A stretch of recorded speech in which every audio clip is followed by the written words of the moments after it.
There was once a man named Cassian, a stonemason in a quiet coastal village carved between the cliffs and the sea.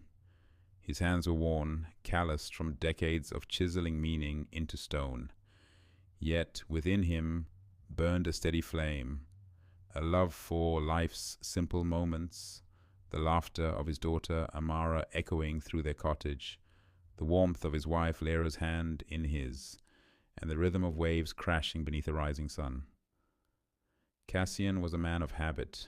Every morning, before the world awoke, he walked alone to the edge of the cliffs. There he gave silent thanks, for breath, for strength, for the quiet gift of another day. It was a ritual born from Stoicism, the discipline of appreciating what is within your control and releasing what is not. But one day life demanded more than discipline. It demanded surrender. It was a storm that took them, a sudden gale that turned the sea violent and black. The boat had only gone out for the morning's catch. Cassian had kissed Leira and Amara goodbye, as always.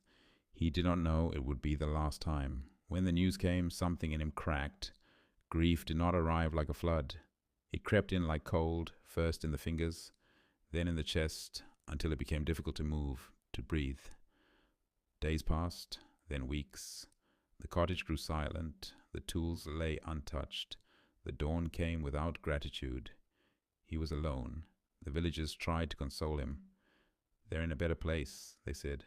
"Time heals." But the words bounced off the stone walls of his sorrow. One night, in the hollow hours before sunrise, Cassian stood again on the cliff's edge, the place where he once felt closest to the divine. But now the wind whispered only emptiness. He clenched his fists and shouted into the void, "Where is your mercy? I gave thanks every day. I followed the path of virtue, of discipline. Why take what I love?" The sea answered with silence. Then a memory stirred. He remembered something Amara once asked him, just weeks before she died. She had been watching him carve a headstone in the village square. "Papa, why do you write their names so carefully?"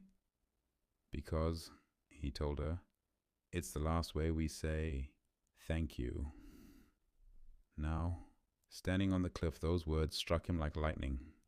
Gratitude wasn't just for joy. It wasn't just for what we had. It was for what we loved, even if it was lost. Especially then, the Stoics taught, you may not control what life takes, but you can control how you respond.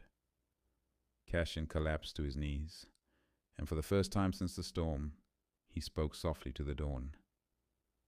"I am grateful that I knew love so deep it broke me. I am grateful for the pain, because it proves they mattered. And I am grateful for the choice that remains." He stood slowly, not healed, but awakened. From that day, Cassian began carving again, not for coin, not for duty, but for memory. He began sculpting a stone garden at the edge of the cliffs, one figure for each villager who had passed, and at the heart of it, two statues, a woman with a hand extended to the wind, and a girl laughing with her arms outstretched as if catching rain. People came from distant towns to see his work. They said his statues seemed alive, not because of their detail, but because of the feeling etched into the stone.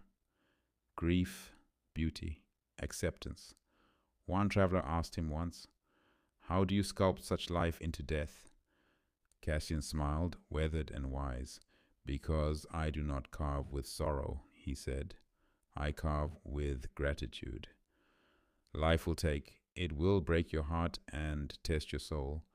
But in the ruins of what's lost, you still hold power, the power to choose how you carry the pain. Will you let it make you bitter? Or will you let it make you grateful? Gratitude is not blindness. It is the deepest form of seeing. And Stoicism, it is not the absence of emotion, but the mastery of it. Remember, what you love can be taken from you in a moment. But how you love, like how you remember Paulito Shilo, that is yours forever."